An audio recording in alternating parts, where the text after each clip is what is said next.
And on stage, composer David Diamond. All the spirit and passion and broad-chested optimism that mark most of Mr. Diamond's works. Mr. Diamond is part of that group of composers often referred to as the American Symphonists, a group that includes figures such as Howard Hanson and Aaron Copland and Walter Piston and so forth. So his presence here this week is truly a great honor, but it's also a chance for us to make a living connection to some of the most distinguished and famous musicians of the entire century, almost all of whom are gone now. But at age 81, David Diamond has known and worked with them all. Not only musicians like Leonard Bernstein and Aaron Copland, but even Maurice Ravel, Alba Roussel, Nadia Boulanger, and most importantly for David Diamond, George Gershwin.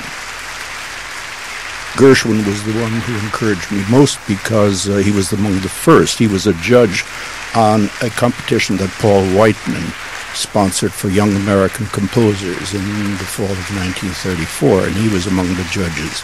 But evidently there was much enthusiasm in general for the piece and the orchestration, so that when there was a big party at the Park Central Hotel given by Paul Whiteman, I saw this man I recognized at once as being George Gershwin. I'd also spotted him in Rochester, New York, which was my hometown where I still live, because his sister Frances, or Frankie as she was known, was living there with her husband Leo Godowsky, who helped to invent Kodachrome color. So he came towards me with chomping on a cigar, and the first thing he said to me, pointing his finger at me, he said, "Where'd you learn how to orchestrate that way, kid?" And I said, "I guess I had good teachers," and that was that. And he was very interested to know about Ravel, how I met Ravel, and all that sort of thing. But it was wonderful to meet him that way. And then, of course, it was a very, very strange thing that just in 2 years, almost all of the composers who truly did a great deal for me, like Gershwin, in encouraging me and telling other conductors that he knew, Walter Damrosch and some of the others, about me. That very same year, Ravel became ill, yes, and died in 1937, as the same year that Gershwin did, and also Albert Roussel, the French composer, who also died in August of that year, just before Ravel. So it was a very sad year that night. These composers had all influenced you. You knew Ravel from when you were a teenager. When I was a teenager, yes. He came to Cleveland on his first American tour, and my violin teacher thought my harmonizations of my Josephine Trott etudes were very unusual because they were all, the exercises were harmonized in seconds and fourths, which I love to do with the first and fourth fingers going across the strings in all positions. And Mr. de Ribeaupierre thought Ravel would be very, very interested in that. And I had written little unaccompanied pieces for the solo violin. And Ravel, I guess, also liked the fact that I had a lot of red hair, and I wore a purple turtleneck sweater, and he, of course, was a walking rainbow. When I saw him the next day at the Wade Park Manor, when he asked me to come again to see him, he was not in his tails, and there he was, a walking rainbow indeed, with sort of a greenish jacket with an orange tie and very, very strange mix of colors. So we got along very well. And then, of course, he corresponded with me a great deal. And then when I got to Paris in 1936, I looked him up immediately and went out to Montfort-Marie, his home. And I was just there this past summer, took many of my students that I taught this summer at the Schola Cantorum. I took them out there, and they were very, very moved by the home. When he passed away in 1937 is when you wrote the elegy, I believe. Right, just a couple of days after, yes. You had been so moved by yes, by it was a shock to me because I'd gotten over the sadness of Roussel's death, and it just seemed very tragic to me that two such important men in my life would go, and especially Ravel's suffering.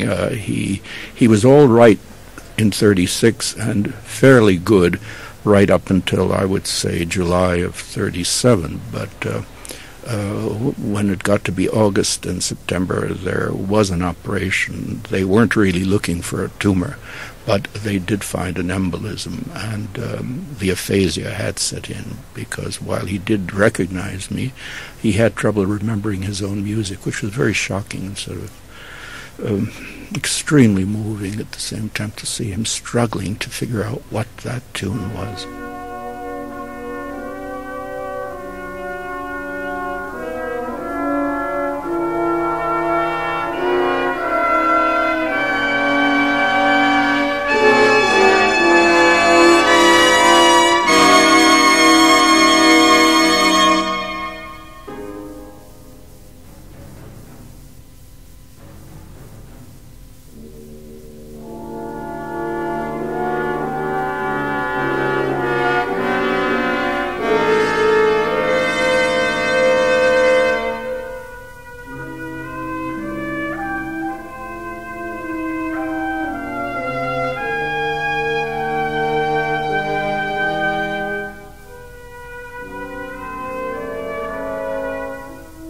That's a bit of elegy in memory of Maurice Ravel, music by David Diamond.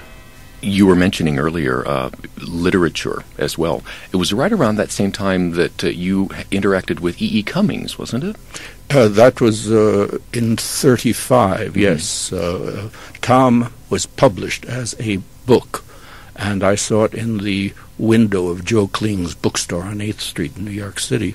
Had a beautiful brown cover and the big capital letters, by the way. Mr. Cummings never signed his name in lowercase, sometimes the poetry, but never his own name. Is that right? And this is why even to this day, whenever the suite from Tom is performed, the program notes always have his name, E. Cummings, in lowercase. That's which our is assumption wrong. These days, yes. Yeah, that's just his poetry for the Mallarmé look on the page, I suppose. But he signed his name always and demanded in print that capital letters be used for the E, and the C. Well, there we have it, the official word. Right.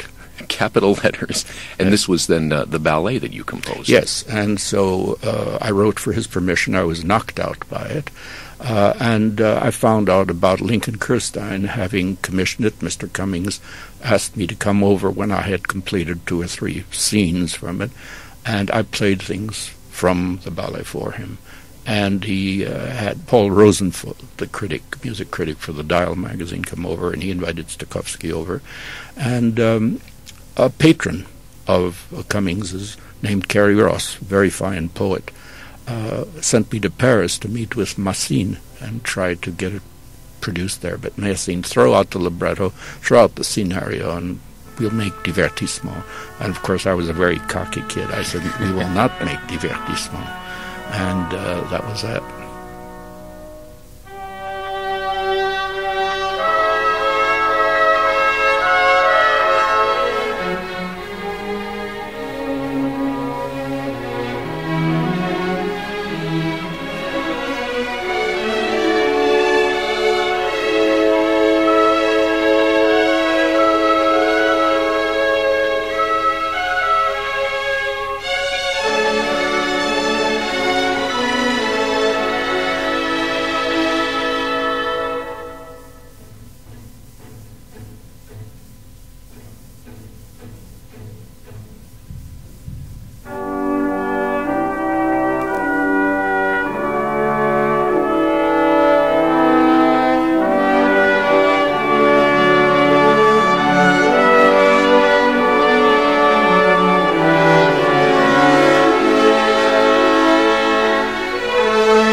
The conclusion to the suite from the ballet Tom, music written by David Diamond. You have 11, 12? There are 11, yes. 11 symphonies. Yes, and there are 2 which are again relegated to the juvenilia. One that I did as a student in my sophomore year at the Eastman School of Music, and that is in the Sibley Music Gallery, and I don't allow it to be performed.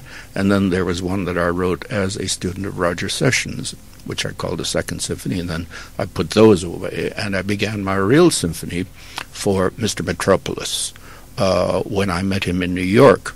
He was very, very much taken with my Psalm for Orchestra, which he had known, and he knew several other works, and he said, I want to see a symphony of yours when you complete it.